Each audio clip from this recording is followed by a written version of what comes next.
Okay, started. So, hello everyone. So, thanks again to all of you for taking out time to attend this presentation. So, this presentation will be in the continuation of what we have seen earlier in the first part of the Hadoop. So, in the first part, basically we have covered the theoretical concepts and on the SDFS and the MapReduce, and we have seen also one example, that is a simple hello world example of MapReduce, basically the word counting. So now the agenda for the today's session will be we will first cover the left out example that was remaining from the first session. So first we will cover that, we will code for that, and then once we code it, we will deploy it and we'll run it. So once this thing is done, we will do some hands-on exercise. So I have couple of problems for you guys, so that you can try, and we will discuss step by step on each problem. So, without any further delay, I will just directly jump to our second problem that we are going to just see today. Second example. So, again, the rules are same. Like, please feel free to ask me any questions any point of time. So, don't think like that I will get interrupted or something like that. Please feel free to ask question at any particular time, whenever you want. So, the second example that we are going to discuss today is basically finding the mutual friends between two friends. Suppose A and B are two-person and they are friends to each other. So we want to see who are the mutual friends among them. Okay, so this is basically the problem statement for this particular problem. So now for this problem, we need to understand basically how our input file looks like, how what type of data is provided to us. So for that, I will show you how basically our input file looks like. So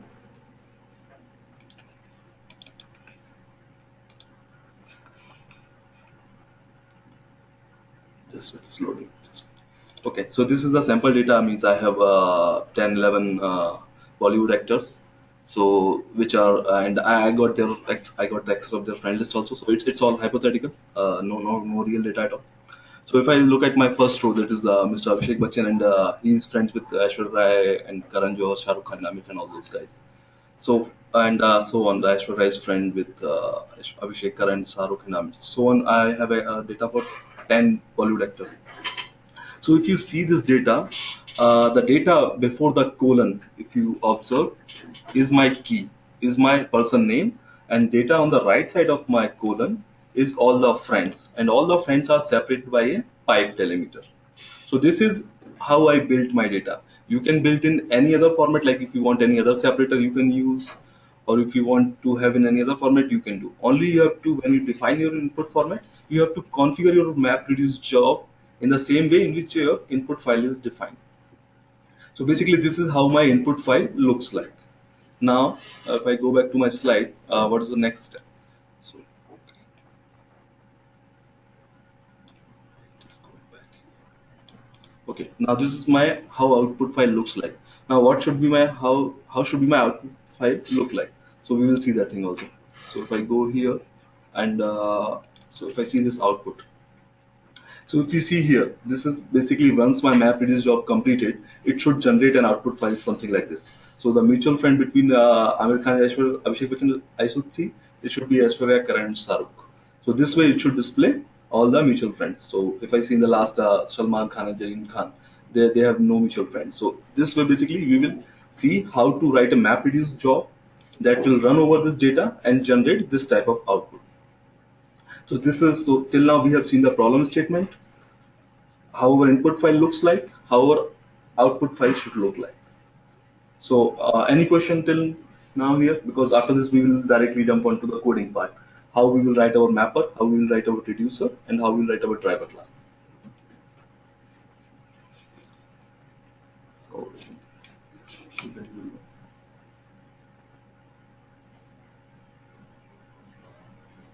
okay. So I don't see any question as of now. So I will continue on the coding part. So first we will see our. Before that, actually, I will explain the flow, how this complete flow is going to work. So if you see, how my input file looks like. So if you see the first box, that is nothing but my input file that I just showed you. So here, instead of having the value vector name, we have the simple name ABC. So A is friend with BCDE, B is friend with ACEF, and C is friend with ABGHNL. Now, what is happening when this data goes to the mappers? It will be splitted into the multiple parts that we have already seen in the last presentation, how it got splitted. So assume like each line is your 128 MB block, and this each line will go to a particular mapper. So once this file is split into three parts, so first line will go to the first mapper. So now my first line is A is friends with B, C, D, and D. So now what in the map phase we are doing? In the map phase we are doing what we are doing is making the combination of the my input person, basically the input key, with each of the value. So if you see, I have made a combination, I have made a pair of A and B, and the value will remain same, B, C, D, E. I made a pair of A and C, and value will remain B, C, and D. So why I'm doing this means it will get clear in the when in the reducing phase, when we'll try to find the interaction in intersection of the friends, basically. So similarly, A is I made a pair of A with D, and it is B, and the value will remain B, C, D, E. So this is the key value pair that map phase is going to emit to the reducer phase. So this whole thing will act as an input for my reducing phase. So if I look at the my second split, that is B is friend with A, C, E, and F. So here, if you see, I got the same pair, which is A is paired with B. If you see here, ideally I should get it as B should be paired with A, but I have sorted it into the default order for the strings, whatever it is. So I am ideally it should be B, then tilde sign and A, but I have resorted it in the sorting order, and then now it should look like A and B. So if you see here, A and B combination I'm getting in the second split, and A and B combination I'm getting into the first split. So output from all these mappers will go directly to the reducing phase.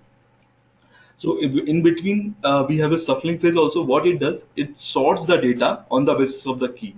So all the key which have the same data means will be combined together. So if I see I have two keys, A and B, in the first split and A and B in the second split. So what my shuffling is doing, it is combining this data from map phase and doing a merge here, basically. So my this key A tilde B will have two values, so it will be merged here. Same logic will be applicable for the other keys, like we can see here in the A and C, and so on. Now, when this input is received by our reducer phase, so what in the reducing phase logic we have written, we are just trying to find the intersection of the values. So if you see the value of means all the values of key A tilde B, it is B, C, D, E and A, C, E, F.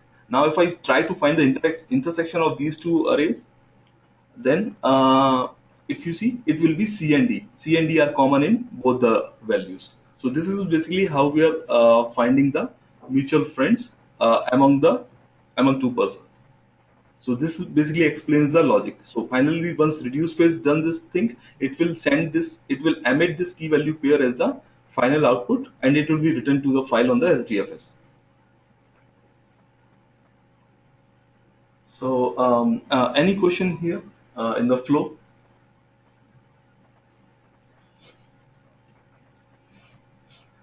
Just can we unmute all of them today? Okay. Muted. That's okay. I don't see Unmuted. everyone in one go. Okay, that's fine, because I'm not seeing any question today, so that's why I said. So yeah, I'm unmuting. Oh, that's Go ahead, I'm unmuting.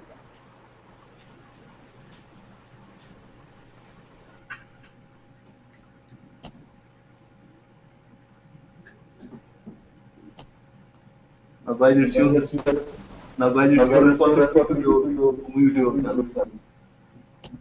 It's echo for me.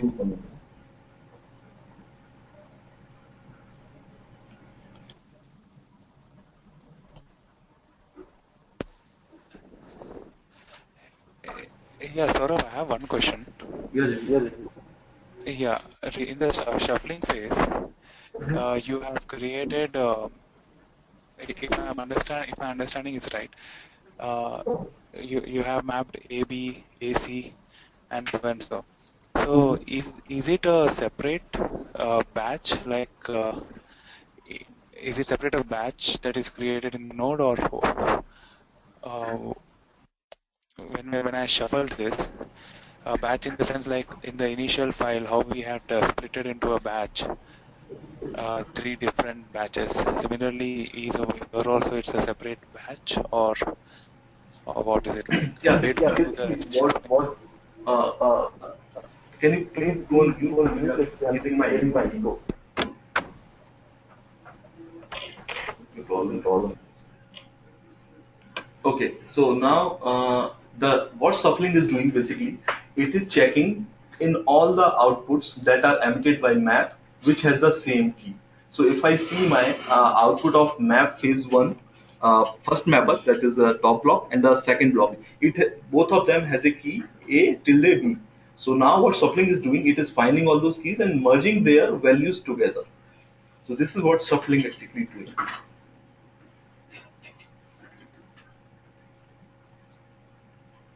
Yeah, I got the point that it is shuffling, but is it creating different batches? Like how we like initially had a file, right? A, B, C. I have created three different batches. Okay, so similarly when I'm shuffling, am I creating more batches? Is my question. Yeah, so basically all this temporary data has been written onto a disk into a temporary files. So when map phase is writing its output, it is again written on the again some file on the your local data node basically. Okay, okay. Okay. So not having any more questions, so I'm just moving on to the coding part now. So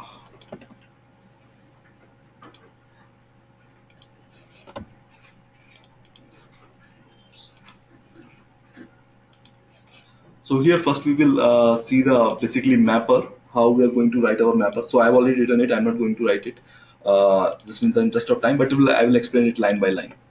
So important thing, like we have discussed in the last presentation, basically, what are the key components to write a mapper, basically. So first of all, I have to identify my key value data type as per my input file. So if I look back at my input file, which I have seen here, so here my key is that is before the colon, it is a string, and the value also it is a string. So the corresponding data type in Hadoop for string is text. So my key value pair that map will receive will be text and text, and the output that it will emit, as we have seen in the flow diagram, it is again doing a combination of the persons, that is the text and the complete value itself. So the input that map receives is a text and text key value pair type, and the output it emits again will be a text and text. So if we see our code here, so I extend my mapper with the mapper class that is provided by Hadoop, and I have defined the key value data types for my the mapper that is going to receive, that is the text for the key data type and the value data type for the input, and this is the emitted key, output key data type, and the output value data type. So once I have defined this, my mapper, and provided the proper key value data type, now I have to override my map method, which is provided in the mapper class. So now, what if I go back to my flow diagram? What exactly in the mapper phase we are doing? We are taking a key and we are concatenating it. We are basically concatenating it with the each and every possible value. So if you see at this line, I am getting my value because it's a text. I have to convert it back into the string. So now I got all the friends in one string. Now in the next line, what I am doing, I am just tokenizing it on the basis of the pipe separator, which I have in my input file. So right now I am working on the value part. So I got this value. So right now it is Ashwarya Karan Shahrukh. Now I am tokenizing it on the basis of the pipe separator. Okay. In the next line, what I am doing, I am just going through a while loop and getting the each and every token. So what I got this from this line, I got the first token from my file, and now what I'm doing here, I am preparing my key. That I'm going to emit. The my first key that I will emit will be Abhishek, and the tilde sign with Aishwarya. Miss. So I am making a combination of Abhishek and Aishwarya.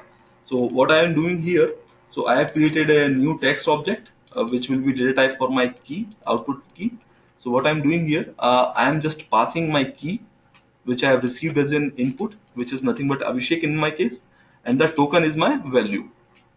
So if I go here, key will be my Abhishek, and now my first value will be Aishwarya. So what arrange method is doing here, it is just sorting them basically. Whoever comes first in the alphabetically will come for means will be arranged in that particular order. So in Abhishek and Aishwarya, Abhishek comes alphabetically first, so the pair should look like Abhishek tilde sign with Aishwarya. But Abhishek and then other value. Yes, that's correct. So while loop is doing that. So for each key, I am doing a mapping with the all the possible value. So my final map that will emit is Abhishek Aishwarya pair, Abhishek Karan pair, Abhishek Shahrukh pair, and Amir Abhishek pair. Since Amir comes alphabetically first before Abhishek. So this is why what I'm doing in my map phase. So I have created this key and I am writing it to the context, which is nothing but my temporary output that is going to be written to a file.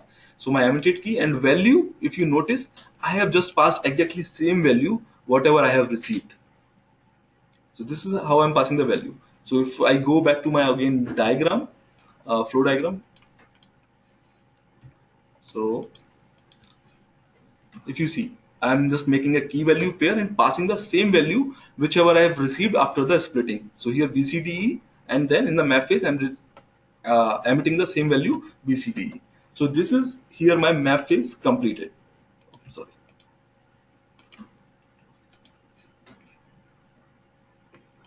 So I have written this map code here. So any question on the map code basically? Saurabh, can you go over that diagram once again? Sure.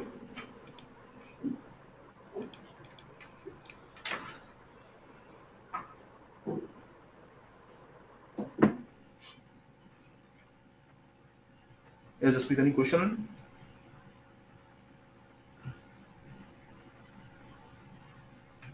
No questions, but yeah, this is making more sense now.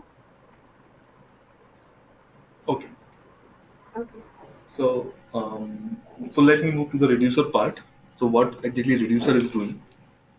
So let me explain what reducer will do. So reducer is going to receive the output what shuffling will send, and it will just do a it will just try to find the intersection of the keys basically. The A and B pair that we have received from the map phase, shuffling will send it to the reduce phase, and reduce will do the just the intersection of both these values. So let me go back to the okay. First we will see the building blocks how to write a reducer. First of all, I have to find out again the key value data types for my final output.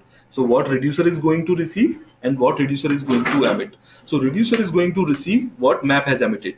So the key value data type for my reducer will be the same what mapper has emitted. So it will be text comma text. Okay, and what reducer is going to emit, that we can see from the flow diagram here. uh, okay, so it will again be text comma text. So I'm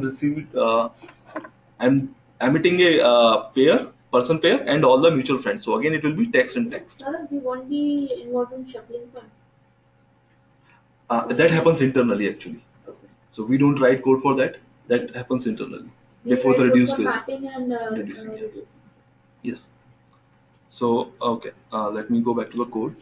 So let's go to the reducer here. So building blocks. First of all, I have to extend it from my reducer class that is provided by the Hadoop framework.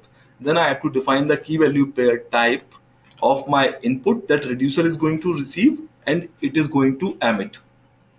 So this is basically I have defined here. After this, I have to override the reduce method which is provided by the reducer class. So what in the reducer reduce method basically we are doing?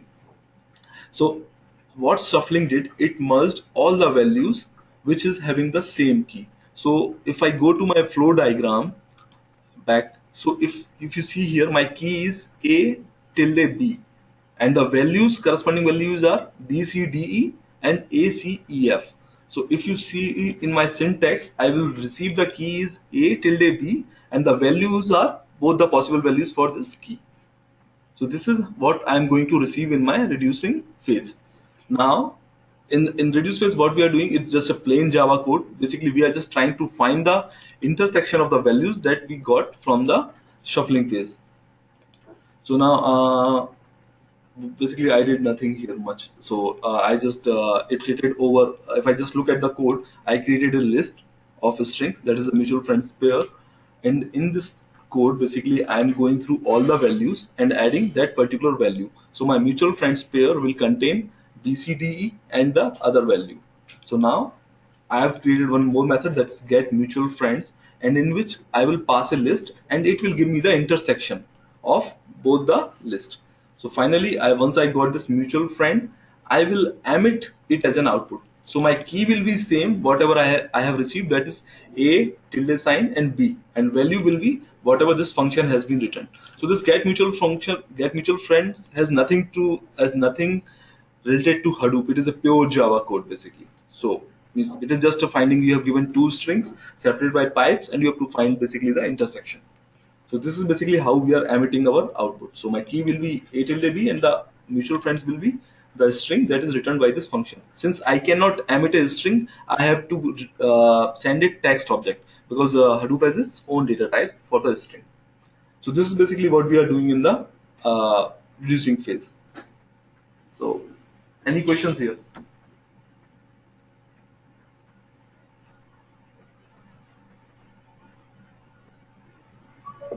Saurabh, can you again go to that diagram? Sure.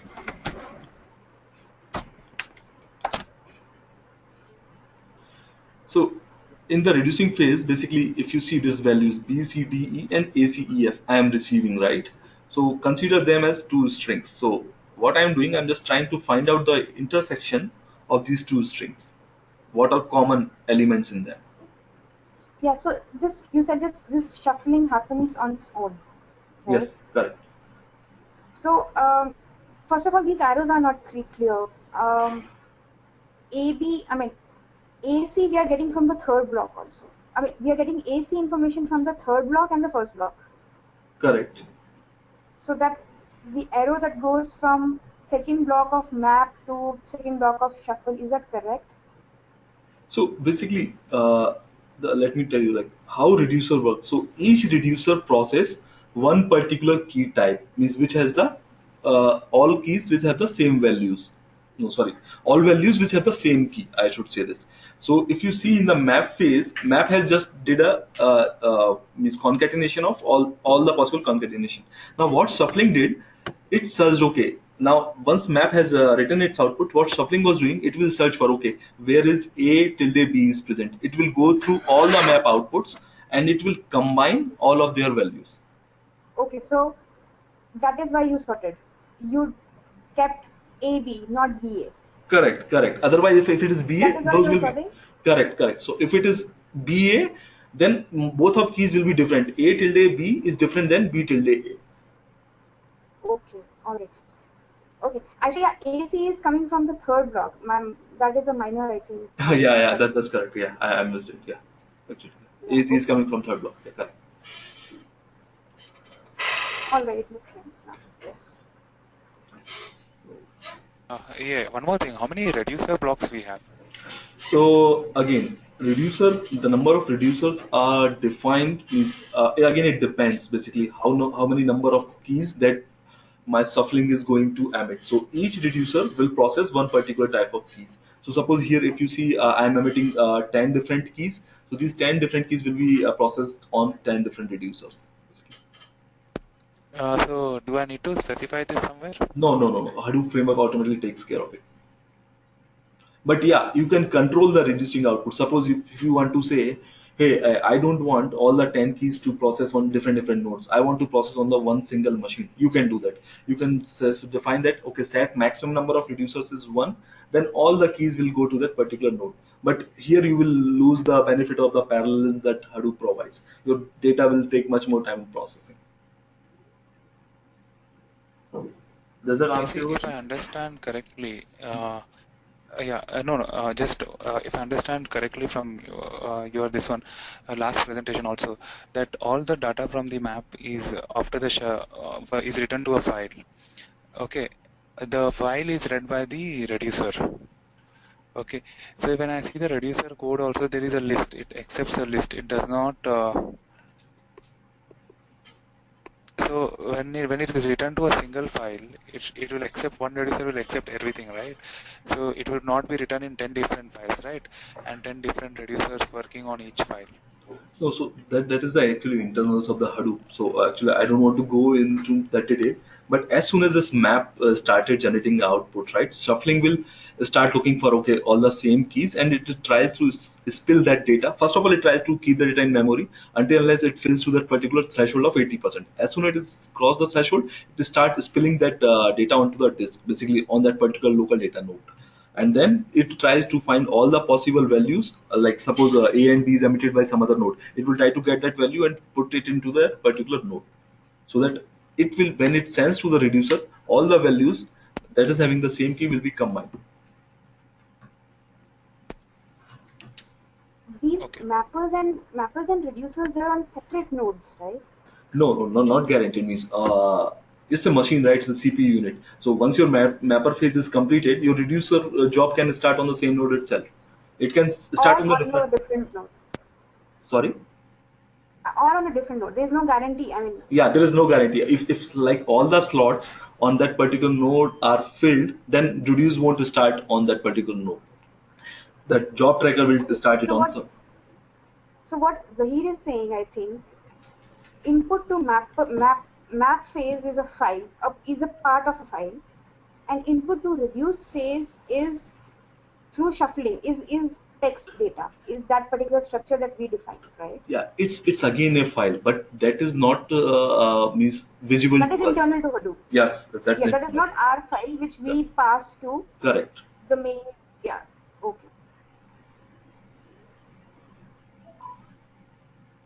Jai, does that answer your question or still Yeah, I sir, can? we can proceed. Yeah, sure. Okay, cool.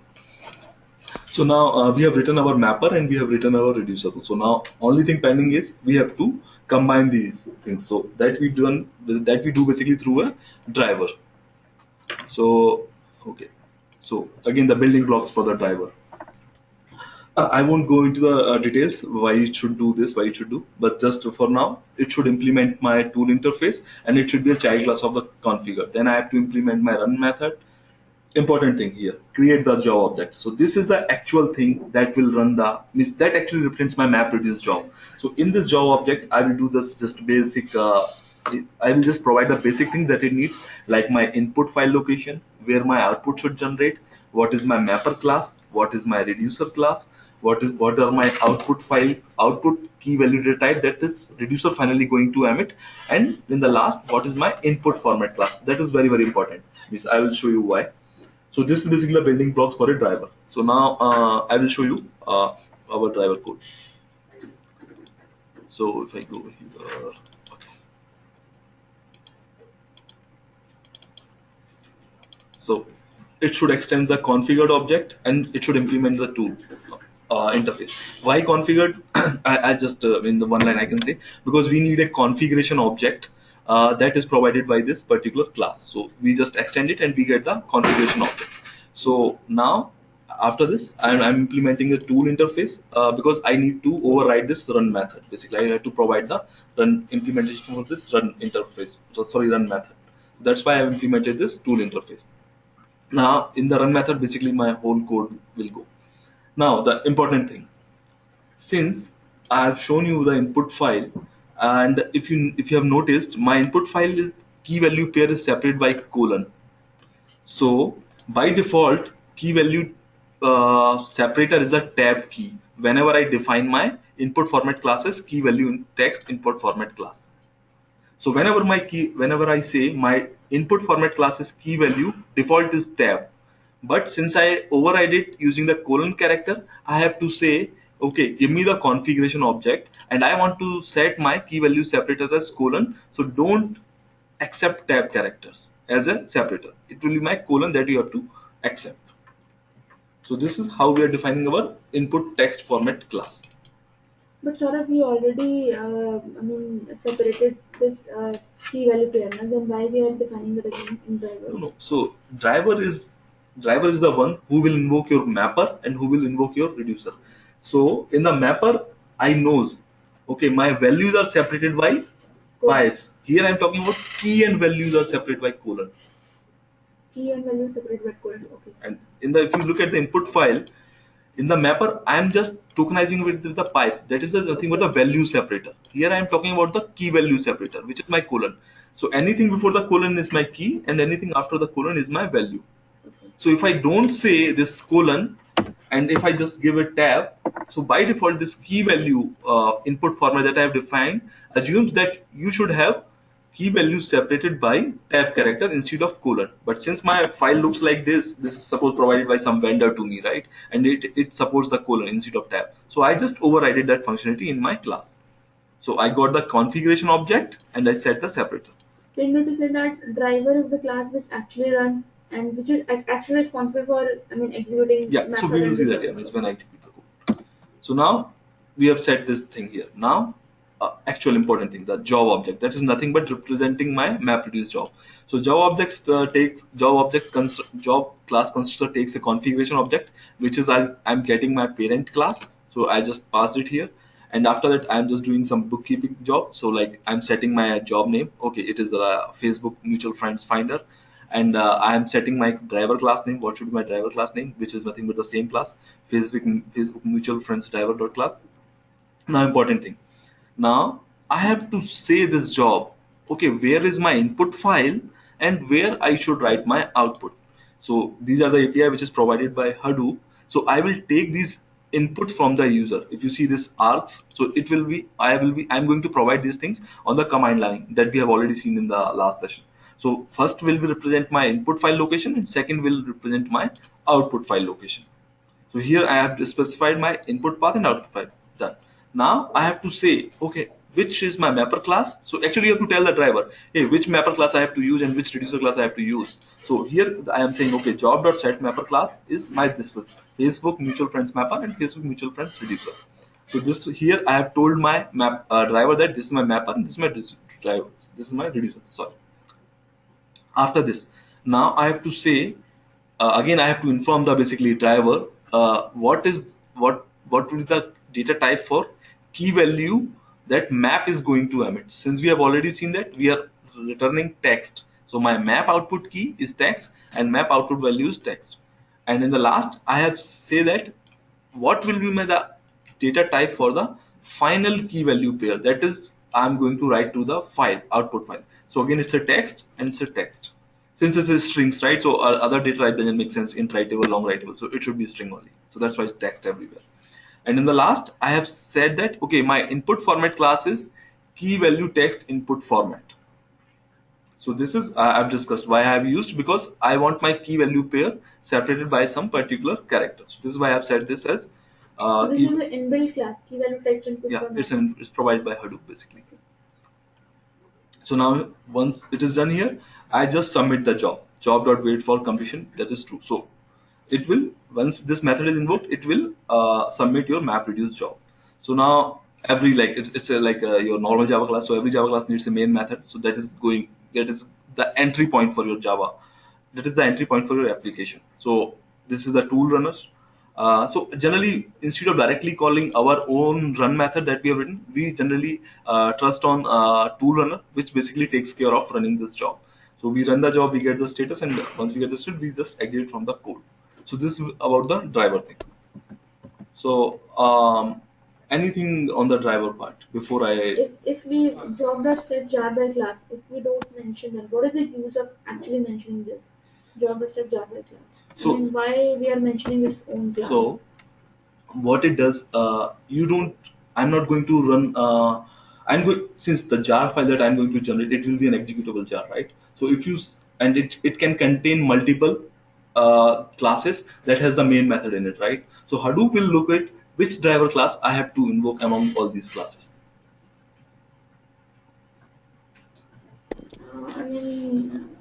Okay, it could be also possible that I'm using some other driver class and mentioning other driver class name, just like you can, but that doesn't make sense basically, because see, when I run the syntax, I will show you why. You can just wait for time when I will run the program. Hey Saurabh, can you open the mapper?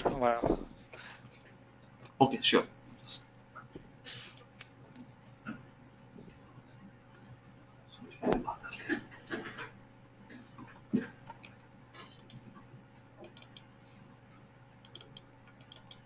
Yeah, Jahir. See, in this, okay, I'm not, okay, see, my question was, you specify the colon there in the driver class. So, Yeah, that's actually let me try to answer before even listening to your question. So that's the best thing about the Hadoop. Since I specified my colon as the key value separator, my driver class knows okay, before the colon is my key and after the colon is my value. So when this map will receive this key value pair, in the key it will receive whatever is before the colon. So okay, okay. And can you just open the driver? So, okay.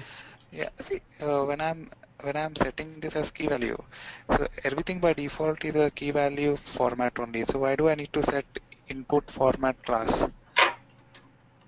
I'm sorry, Jay, can you please repeat? See, why do I need to set job.set input format class to key value text input format dot class Okay. in Good. the driver? Okay, In good the question. driver, because by default it is t key value only, right? Okay, it's good. It's a good question actually. So let me show you. So if you remember our word count example, right? So if you see here, my input format class is text input format. If I comment this code, I'm just showing you a previous example. Hadoop says if you don't provide me your input format class, your input format class will be taken as the text input format. And what text input format does, like I explained in the last session, it emits key value pair as the key will be your byte character, means the location actually, 0, some number, right? 100, 200, and value will be your complete row. But Yes, yes. in my case of Facebook mutual friend finder input file, I don't want that number as my key. My key, what I want is Abhishek. That's why I specified in my driver class, if you see in my driver class, I specified I want this key value text input format because my data contains both key and the value, and I want to tell you how they are separated. If I don't say this, suppose if I just comment this, it will take input format as a text input format class, and this whole thing, if you see the first row, whole thing will be considered as a value, and my key will be the byte character of this 0 index basically where it starts. Okay. It's irrespective of me specifying even in the thing by the value is separated by colon, and then this is must that I need to set, right? Yes, absolutely. Okay. Yeah. So, so here we are all set with our mapper, reducer, and driver. Yeah. Sort of these input formats. So there are, I mean, if I need to see what all sort of formats are available, input formats, where can I find that? There are many others available, right? Yeah, there are two more formats. So one is the Okay. sequence file format. Actually, it is out of the scope because I didn't cover. Okay, but there are just four formats in all. But important thing, you can create your own custom format also. So if Okay, I all right. actually it extends one particular input format class, and if you extend it and write the particularly override those methods, that basically how you Right. want to tokenize the key and value pair, you can do that. Okay, all right. So so here means the building part, means the coding part is done. So now since I have shared with the Hadoop project with you, it is the same Hadoop project that I'm using. So I'm just going to build it. So it's just a plain, it's a Maven based project. So I'm just doing a clean install. So it will generate my executable jar file, which I'm going to run. Actually, I should not build it. Let me stop it. Actually, I'm not building. I already have a jar. Just in the interest of time, that's it. So okay, it is there. So now I'm going to the command prompt. So now, important thing here. To process this data, I need to have my input file present on my SDFS file system. Since I have already copied those files there, I will show you. So I have created an input directory on my SDFS, and I have copied all the required files, basically all the input files in my SDFS. So just So if you see here in the input, I have copied this extra sample data text file, which I have just shown you here. So my MapReduce job is going to process over this file. Now I'm going to run this. So now running the this job is the same like we have seen in the last slide, last presentation. So here, like if it is my Java based application, we generally use Java jar. But since it's a Hadoop specific application, MapReduce application, we are going to use Hadoop specific overridden version of the jar. So I will mention Hadoop jar, and then I will mention my jar file location basically. Okay, Hadoop example start date. Okay, so this way I mentioned my jar file location where my jar is present. Now, important thing, I will tell which is my driver class. Since my Hadoop examples of jar contains a multiple driver files, basically multiple classes which has main method in it. So I have to specify which particular class I want to run. So I will specify my driver class here.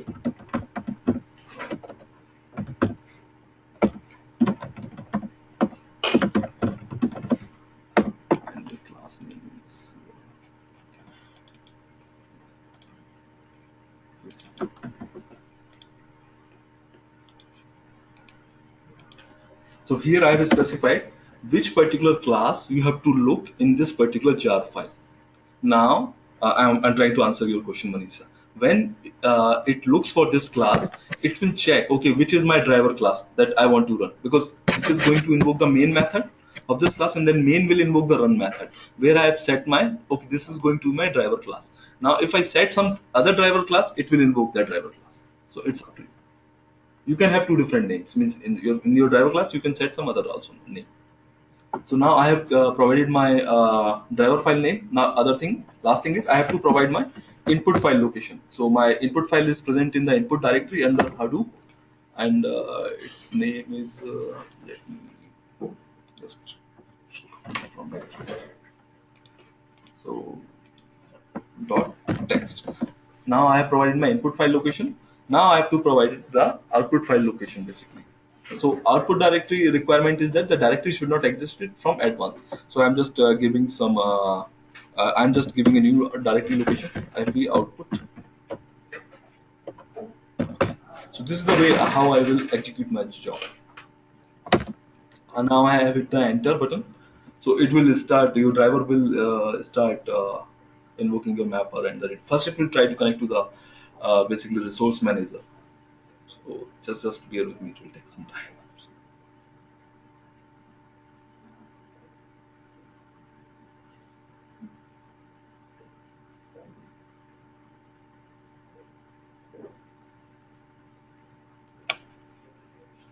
I think I missed something.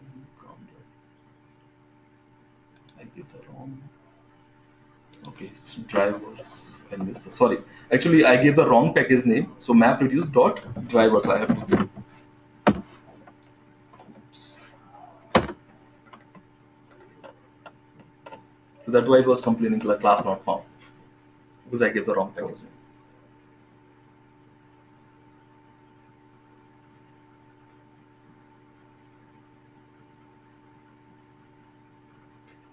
Okay, now it is connected to the resource manager. Basically, it asks for the resources. It asks for the, okay, on which data node I have to run my mapper and I have to run my reduce. So total number of paths, because we have given the one input file, so it is saying total number of input paths have to process.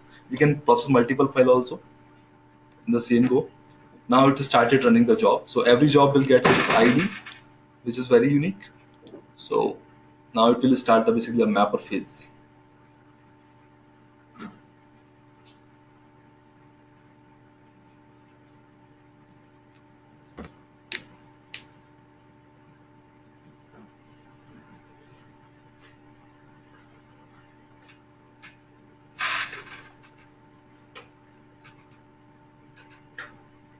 So yeah, mapper phase is started now. So reduce phase won't start until unless map phase is completed. This is important.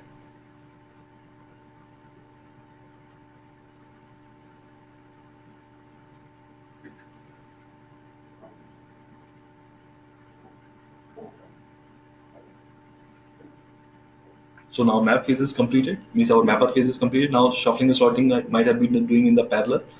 So, and the reduce phase is started.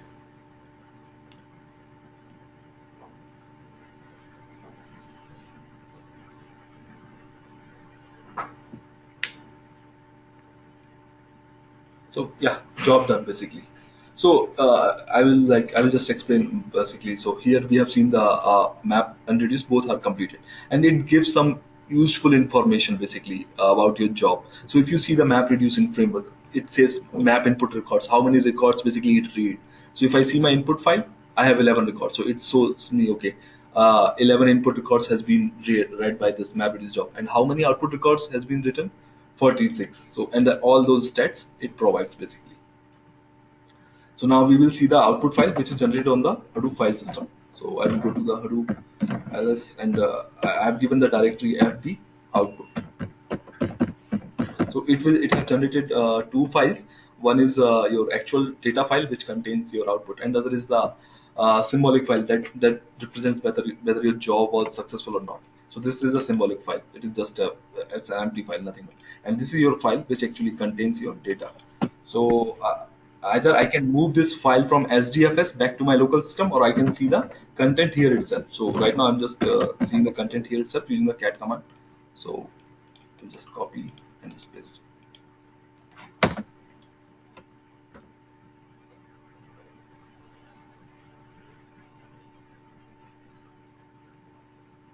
So if you see here, this is my output that is generated. Now, if I want to confirm, okay, whether this output is correct or not, so let me go back to the my input file. So let's see, let's confirm whether the Salman and the Jareen has any friend or not. So let's go back to the input file. So Salman is friend with these four guys: Amir, Jareen, Deepika, Katrina, and Karan. And Jareen is the only friend with Salman. So they are friends with each other, but they don't have any common friend. So that's why in the output we are seeing no mutual friends. So it's just way of the confirming. Otherwise, means other way, there are a lot of other ways of confirming this. Means we can write the unit test cases, all those things. So but that is not part of this. That is not part of this particular session. So this is about the building, executing, and the running the job.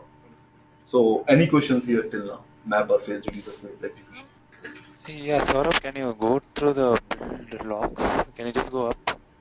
Okay, sure. Tell Yeah, me where to stop. yeah, you can stop here. Okay. What do you mean by this reduce input groups, reduce shuffle bytes, reduce input records? Because, okay, I understand what is map input records. So can you shed some light on these things? Okay. So shuffled by basically the data, it has it the shuffling phase has moved basically. So as I have said earlier, right, one key is generated by other mapper, and the same key is generated by other mapper. So those data will be presented on different data nodes. The bytes that has been moved during this transfer, basically it represents the reduce shuffle bytes basically. And now what your question is, reduce next thing is reduce input records. So what reducer phase has received, right? So it has received all the key value pairs which was emitted by the your basically what should I say, what should by the shuffling phase. So that is received by the your uh, mm, means shuffling phase. And now if you see the output thing, that is important thing.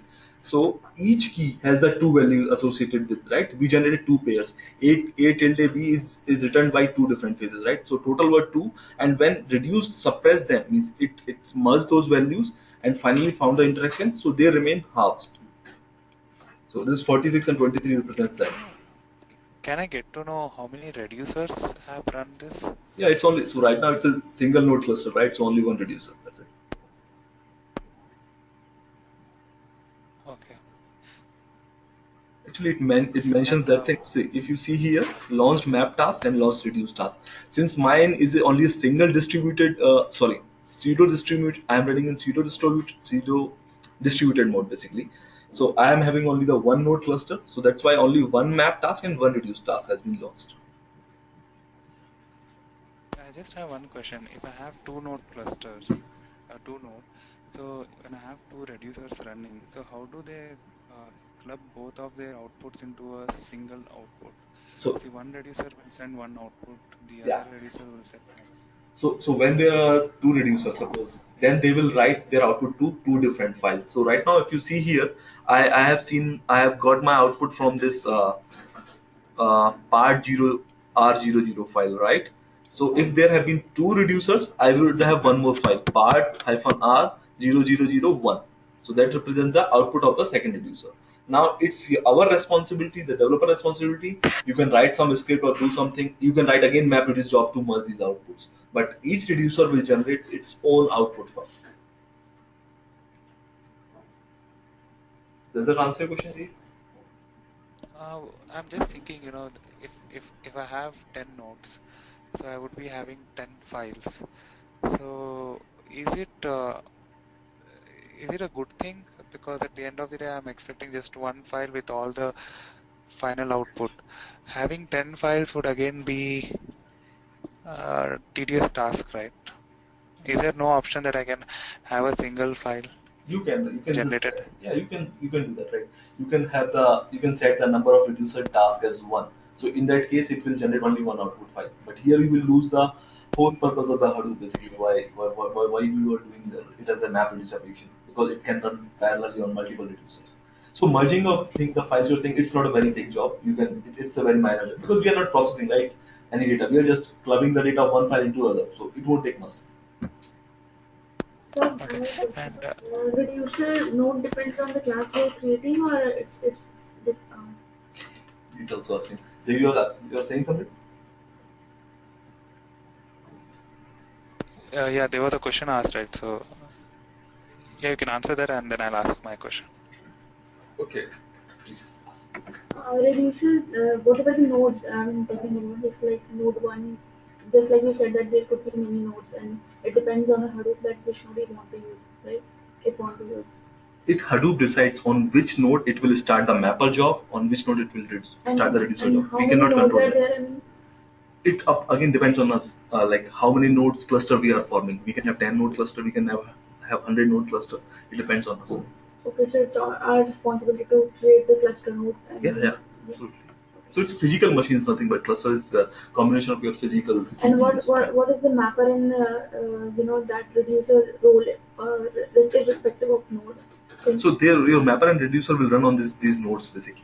Separately, the mapper will run on different node. You cannot say that. Actually, it again taken care by the framework. If that node particular has the slots available, it will start the job on the same node where mapper is. So once the mapper is finished, then only Yes. reducer will start on same Correct. node. Otherwise, Not again guaranteed on the same node. That's what I'm trying to say. If this slot has been already given to some mapper, then other program mapper will start, and this reducer will start on some other job. Means there are a lot of internals on that. How it chooses means there are some algorithms also. How it chooses basically it depends on data locality, where my data is present. So I'm not going to. The question is like, mapper and reducer cannot start in parallel. Once the mapper got finished, then only reducer will start. So one program, one mapper, and then mapper got finished, and reducer will start. Correct. Other program, other mapper. Correct. Yeah. So I have some exercise for you guys also, like if anybody wants to code. So I got a reply from like Rohit and actually four people: Rohit, Swapna, and two more. So if we don't have any more question, I think we can directly jump on the hands-on part. So I have some sample programs, and if you guys want to write, that would be great. I think Zahir had one question. Oh, Jahid, sorry, I missed that.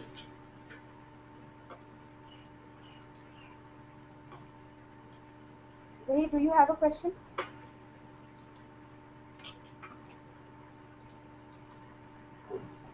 Yes. So can you shed some light on the counters that is shown up in the logs? Which thing? Counters. Counters. Okay. Actually, if you ask me any particular, I can explain. Me going through each and every, it will take a lot of time actually. So if you are interested in a particular one, I can explain. Just the counters. Counters. Job counters. You are saying this one? Yeah. Okay, so actually this counter doesn't make sense in a much sense in a single node cluster, because my data is also present on the same node, my map job is also started on the same node itself, and reduce job also started on the same node. But still, I will try to explain. So here first two things basically explain how many map tasks and how many reduce tasks has been launched. Since it is a single node cluster, that's why it is always one. If I have multi-node, it can be more. Actually, it again depends on the file size and the number of reducer that I have. Now, third thing, data local map task.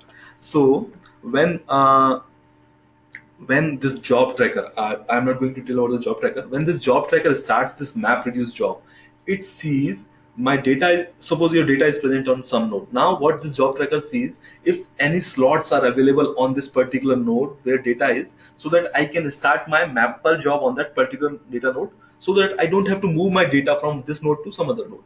If that is not available, it will move this data from this particular node to some other node, and then it will start the mapper job there. Since I have only a single node cluster, my data local map is saying simply means that my map job was started on the same node where my data was present. As simple as that. So now next thing Yeah, is yeah, total time spent by all maps in occupied slot. So it is basically related to the processing thing, basically how much time it generally took processing. Total time spent yeah. I 6. got it. Yeah, Saurabh, you can proceed. I got this. Yeah, Okay, cool. yeah. Thank you. So Yeah, yeah, no problem. So now let me, if there are no further questions, so means Sort of one question. yes, I mean, if you have say 100 nodes for reducer, that means 100 files will get generated. And Hadoop doesn't provide us anything to merge those files. If you just simply want to merge and get one file, there can be 1,000 nodes also, right? yeah, correct.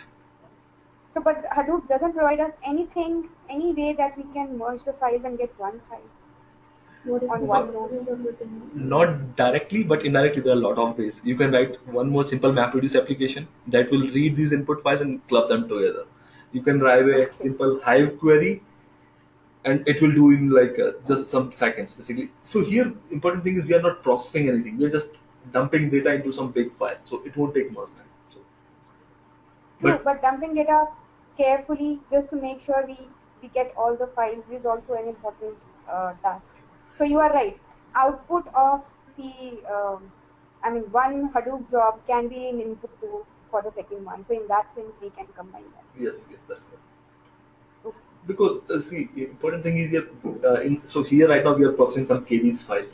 So we process in actual Hadoop cluster, we process data in like huge terabytes. So there, if some data is missed or some data is corrupt, it doesn't make much difference basically. So I'm not going to tell this just to give an idea. So like if we have data, small data, you might be confusing. Okay, if this data is missed, what will happen and all those things. But in the large cluster, and when we have used data, it hardly makes any difference actually. So okay. All Uh, right. One more question, Saurabh. You said that reducer jobs will start once map phase completes. Correct. But there is shuffle also in between. I think, is it safe to say that shuffle will start only when all map jobs complete? No, no, basically. Shuffle runs basically parallelly in map. So whenever map generates some output, shuffle job keeps that data in memory. And so there are multiple mappers, right, that are running. So shuffle will start keeping that job, keeping the data in its memory. And as soon as it reaches this threshold of 80%, it tries to spill that data onto a disk and start the sorting by keys, so that all the data that belongs to the same key should be combined together. So, but shuffle is started parallelly with the mapper. As But soon while shuffling is going on, I mean, it is quite possible that map is also producing similar keys yeah, when shuffling is going on for those keys. yeah. So it is just means for the performance enhancement, I can say this. Instead of waiting for the shuffling to start when mapper is completed, it might not be a highly performant because means I'm not even much sure, but I know like it is started parallelly with the as soon as map started generating an output. So they might have the guys who designed the API means they might have definitely considered this thing. Okay, let's complete the map phase and then start some things. So definitely it has some advantage over it. That's why they're doing Okay, then looks like shuffling should be happening again and again. As in, because we might be getting similar keys even it. later on. Once the shuffling is complete, still No, mapper is running and we might get similar keys. no, actually, it doesn't work like that. So, okay, let me try to explain. So, there is a concept of partitions. In Actually, it will take time. Miss. Okay, that's okay. We can. Uh, Yeah, in the next we can session, take like it. the 30th, we can cover that part. Okay. I think Prasad has raised his hand.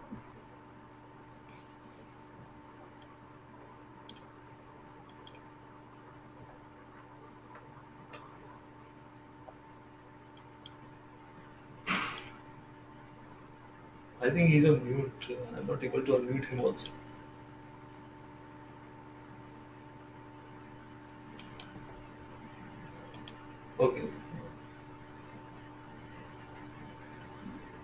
He's still on mute.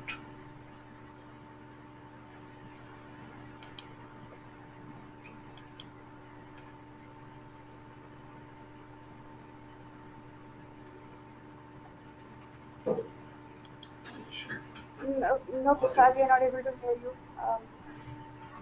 You can type in your question and Saurabh can take that up.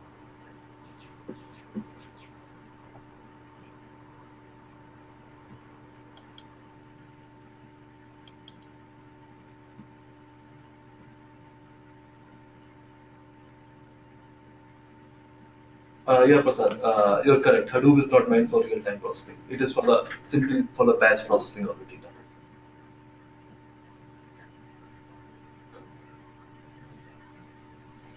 Okay. So I think we don't have any more questions.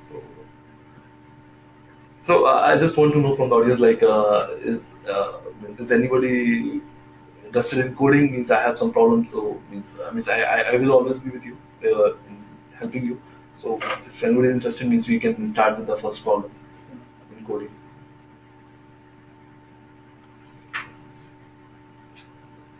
So I got a means response from Swapna, Rohit, and two other people that they are interested in coding. So Yeah, actually, even those are they're not here. So okay. if anyone has the setup ready on their machine and they want to code, let us know. You can just speak up now. Let us know. If not, then Saurabh will go over one other example. In fact, not just the not just showing the code, but he'll just deploy it also and show us how to run it also.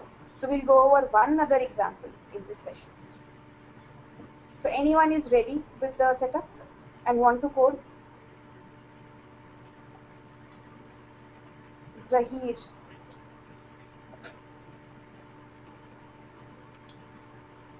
Okay, so I am interested, but in client location. So Zahir, you again. Saurabh will anyways show one more example.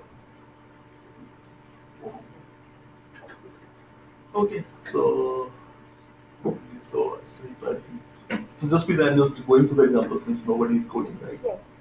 Yes. Okay. Okay, so this was the first problem that I planned for you guys. So basically, it is very similar to the first problem that we have discussed in the last session. So let's call it word count version 2. So in the first problem, what we were doing, we were counting the occurrence of each and every word. But now in this problem, what we will do, we will try to find out the words of all the possible length. So show me all the words that are of one in length. Show me all the words that are two in length. Show me all the words that are three in length. So let me show you basically how my input file looks like and how output file looks like. So okay, word count text. So this is just simple text file and has some dummy content in it. So, and I want to count all the possible words in it of different length. And now if I see the output of it, how my output should look like. So my output, when this job is completed, it should look like this. So all the one length character, all the one length string is A and A that is present different locations. All the two length characters, all the two length strings of two length two basically be in. So this way basically I want my output should look like. So my intention was that you guys should write an MapReduce program for it because it is exactly similar what we have seen in the first slide in the first presentation of the word count. So should I go through the code just I execute and run it?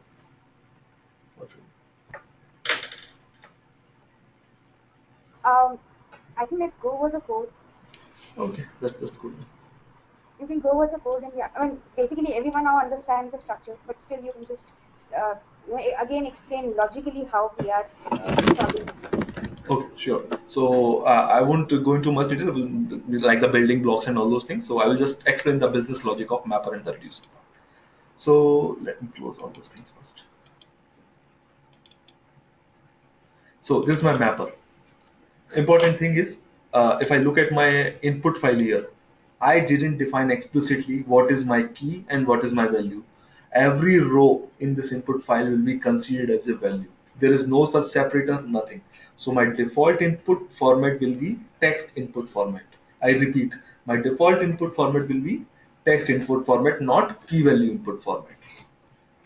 So if I go through this program in the map phase, in the map method, and the key, I will receive the byte location of that particular character. This is the starting of the row, and in the value, I will receive my complete row. So here what I'm doing, I'm just tokenizing my strings using the white space as a separator.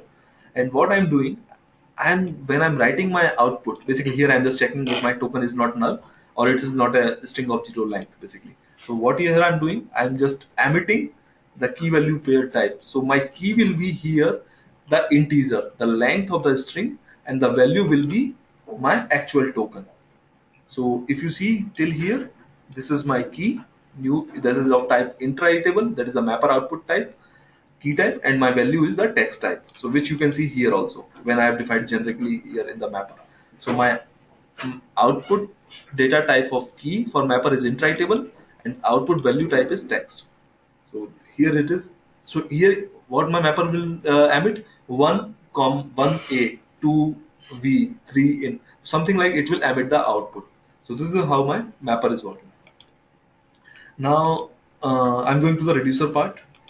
Okay, so let's do this. So now what reducer will do? So again, after shuffling, you will get all the values which has the same key. So one will have all the possible. So reducer will receive key as a one and all the values which are having the length of 1. That is the shuffling. That's the shuffler phase providing us. So here I'm just doing nothing. I just taken a builder, string builder, and I am iterating over all the values and I am appending them by comma, and I'm emitting my final output as a key. That is nothing but my integer. That is the length of that and all the possible values. So once this reducer phase is completed, my output will look like this. 1 and comma, this comma is my separator I have used in my reducer. So all the strings are separated by comma which are of the same length. So 2 for we have v in 2 in all those ways. So on for 3 to 10. So this is how my reducer code look like. And if I go to the driver code is just simple, means it is just a boilerplate code, so there is nothing much in it. So same steps. So important thing here to notice is I didn't mention any specific key value separator, which I mentioned in my previous program. And if you also notice here, my input format is text input format, not key value input format. So there is the basic difference between this program and the other program. Okay. One different thing that I did in this program is, so other remaining things are same. Is I have give the name of my job, or I set the configuration object. I set the driver class here. I got the input path and output path. I set them. I set the output key class. I set the output value class. Then I set the map output key class. Then the mapper class, then the reducer class, and then the last my text input format. Now here one thing that is changed from the last program. So if you see this line, in my previous program, I was using the set input path. So let me open that also. So if you see here, set input path basically I was using, but here I am using add input path. Why I did this? Because suppose it is not always mandatory that I will always have only one file to process, right? I can have multiple files also to process. So if I do this way, I can give all the input files separate by comma, so that this format will tokenize it and process all those files that are being processed. So this is why I have used add input paths. So when I will run the program, the counter will also show you that okay, this time you have processed the 2 files, not 1 file. So this is about just the driver part. So nothing is special about it.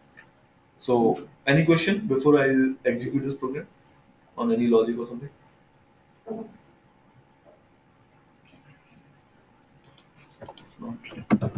Saurabh, can you show the mapper and the reducer classes for a second time? Can you just Sure. stop there? Yeah, one. You just need to go over the code once.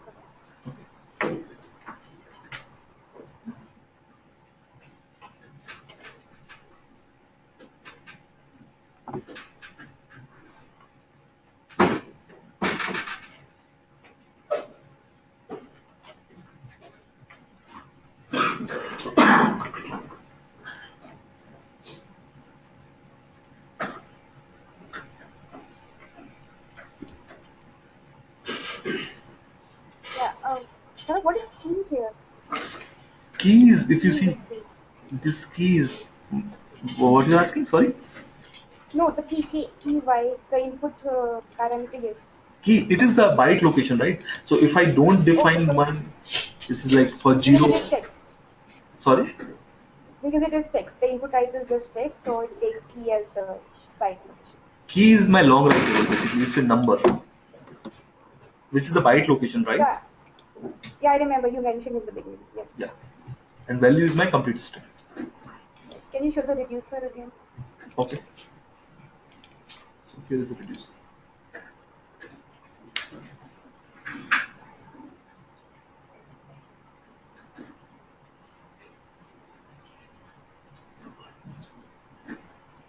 Okay. Okay, cool. So I'm just trying to run this program, and I will show you here how to specify multiple input files. So same command Hadoop jar, my jar file location. Sorry. Wait. And for example, so till now everything is fine here. Now my driver file location. C. Right. Hadoop.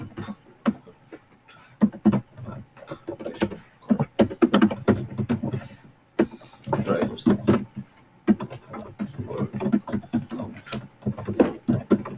V2. So this is my driver class name. Word count driver V2. Cool. Now till now everything is similar. Now here I will give the multiple input file location. Okay. So before that,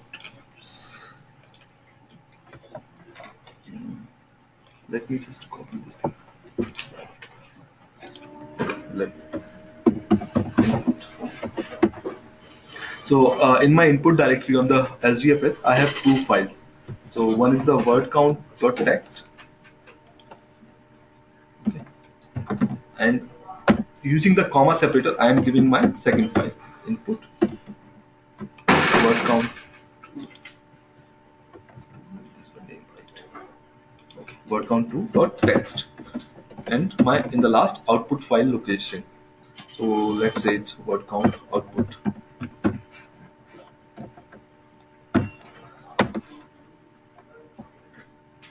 So I've submitted the job.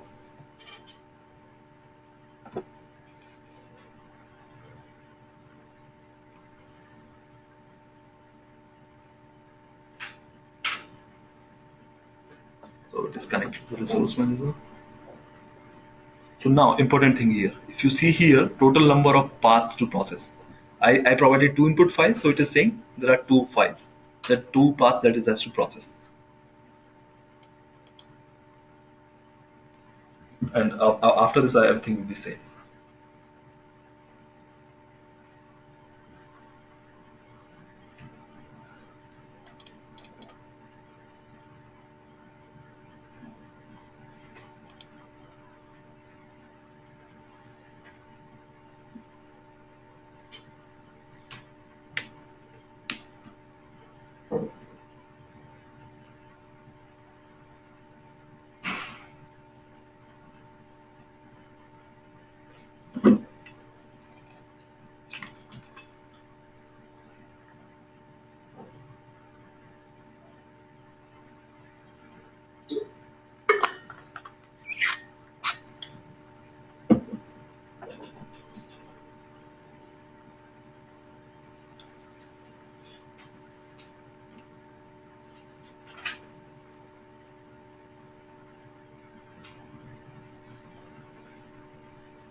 So reduce phase completed.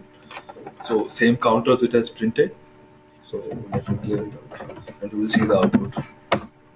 So I will go to Hadoop fs. I will directly run the cat command, and my output directory is word count output, and the file name that is generated is standard part, then R for reducer, and then 5 zeros.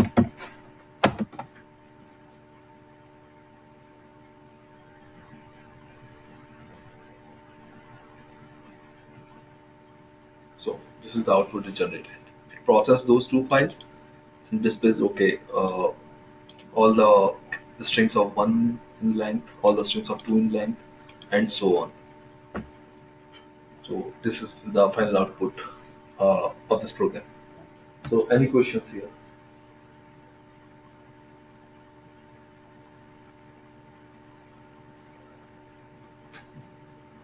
Sort of, if we can talk about setup little bit, as in you're coding in Eclipse. So is Eclipse running in the VM? So again, for the setting up is when you install this VM, right? Cloudera provides you every possible software that is required to develop a MapReduce application. So you can use the Eclipse that is provided by the Cloudera itself, but for that you need to have a very high RAM available in your system. Minimum Cloudera recommends minimum 8 GB of RAM in your system. So if suppose if you don't have that type of RAM in your system, I would say please code outside of the VM, do the unit testing. Sorry, unit testing cannot is there. Sorry, just code your MapReduce application there, build it, and finally once you have the executable jar, just move it to the VM and then try to run your MapReduce job. So it will save your time because when you run on the 4 GB 4 gig machine, it is very slow. So otherwise everything So is you are running Eclipse in yeah, because my system has 8 GB RAM, so that's why it is very fast. So if I code it on the same 4 GB machine, means I cannot even open my Eclipse. It will be very slow. right. Okay. So just with I have one more example. Would you like me? That is much more interesting. So if everybody is interested, means I can cover that. Otherwise, we can. I think if nobody has question, we can wind up the session. No, you can.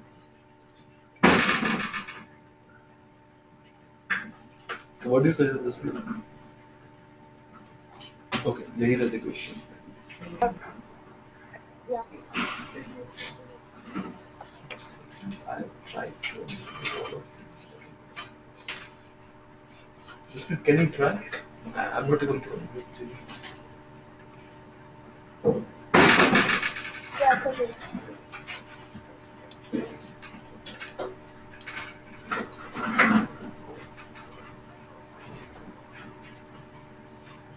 I have unmuted the.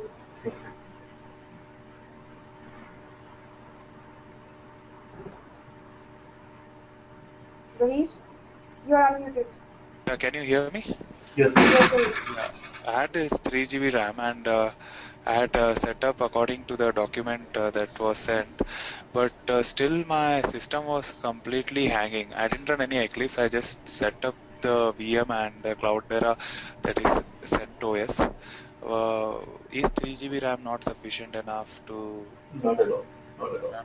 So Cloudera itself minimum says you need to have minimum, means you need to dedicate 4 GB RAM to the Cloudera VM, because if you look inside it's a complete operating system in itself, right? It's a CentOS. It's running on CentOS. So minimum 8 GB RAM you need, 4 GB for your Cloudera setup and 4 GB for your outside application. So even I tried on the 4 GB RAM, and whenever I start my Cloudera VM, I cannot do anything actually. It just completely kills me. Yeah, but yeah, this is the issue that I was facing. So just wanted to confirm that is it correct or is it just I am facing this? We are in the same boat as you. Okay. So you suggest at least 4 GB of RAM should be required? At least 8 GB if you want to code at Uh, least I'm 8 GB. I'm I'm not running Eclipse on that VM. I'll run Eclipse outside, That is, and I'll deploy the code on in yeah, it's minimum 8 GB. still to running that VM itself, you need that 4 GB RAM. It means 4 GB for VM and then remaining RAM for your outside applications. So total 8 GB. Okay. Yeah, Zahir, Is there? Yeah. I installed the Cloudera. I have Okay. 4 GB, and I could not run Eclipse outside Cloudera and Cloudera together. I mean, anything if I try to run with Cloudera, machine hangs. So if you Yeah. just have 4 GB and still you want to try it out, I would say probably you can, but if you're running Cloudera, you just cannot run anything else. I think not even Skype, nothing else. Yeah, you are right. So how will we code that? Yeah, so That is. this is, I mean, just to try out, if code outside Cloudera, if you code in Eclipse, don't start Cloudera. And then once you have the jar ready, then you can just start Cloudera, move that jar to Cloudera and just try it out. Yeah, Saurabh, just one question. Is there any settings that we can put in the VM that use only this much of RAM? Can Yes, we yes, do anything as such? it is there. Yeah, yeah. This is what I wanted. So can you share some light on this, because it will help many people who have a RAM which is lesser than 4 GB, particularly people like me. But So if you can share that settings how we can do it, it would help. It would be helpful. You can change the settings, Zahid, but honestly, it won't help you anything. Your VM will never start. So I can show you, means I have to just shut down this VM once, because when I start, it asks me to configure RAM. So Oh, okay. Or else, yeah, the next you can just drop when you are replying, you can just drop a mail that we can have the settings like that. But it does it make a difference? Is no, again the question. not at all, not at all. I tried Oh, each is and it? every possible combination on my 4 GB laptop, dedicating 3 GB to Cloudera and 1 GB to my local applications. It was not working at all. Okay, okay. So yeah,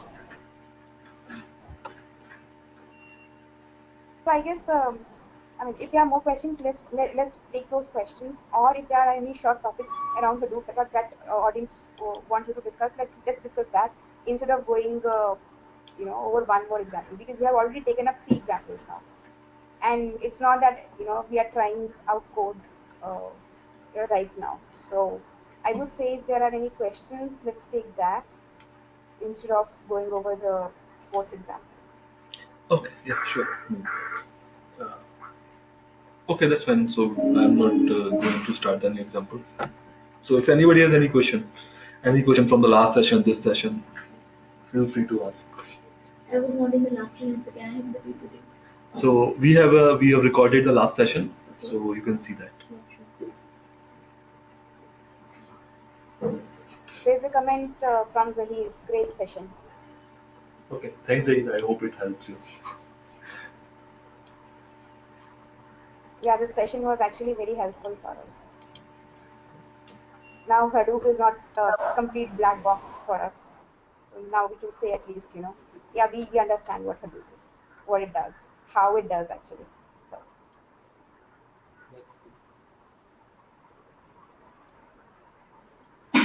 any questions?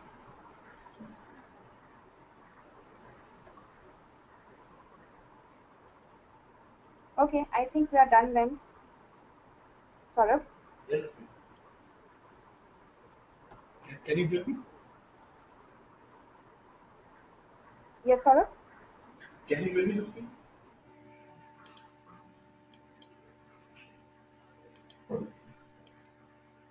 Hello. Can you hear me? Saurabh, yeah, okay. No, your voice is too low now. Now it's better. Actually, it was switched to the. Yeah,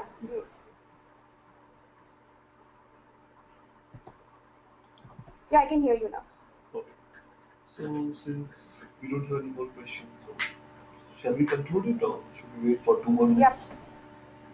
Yeah, yeah, I think it's okay to conclude. There are no more questions. Okay, so I just have one more slide in the last. So if you guys want to start on the Hadoop basically. So if you want to see the examples, I have uploaded on the GitHub. So you can download the source code directly from there and have a look. I have one more example there that I have pushed on the GitHub, so you can see that. And if you want to really start on the Hadoop, so basic thing is the best point to start is the Yahoo guide for the Hadoop, because Hadoop basically started from there and they have written very simple plain English, so anybody can understand that. And after that, once you complete this thing, the next step is Hadoop definitive guide that is provided by the Tom White. So these are the this is like the Bible for the Hadoop that we say. So, so yeah, that's it from my. Okay, then. All right. So thanks everyone. Thanks for taking out time to attend this session. I hope you guys find it useful. So, Thanks, so Saurabh. yeah, thanks everyone.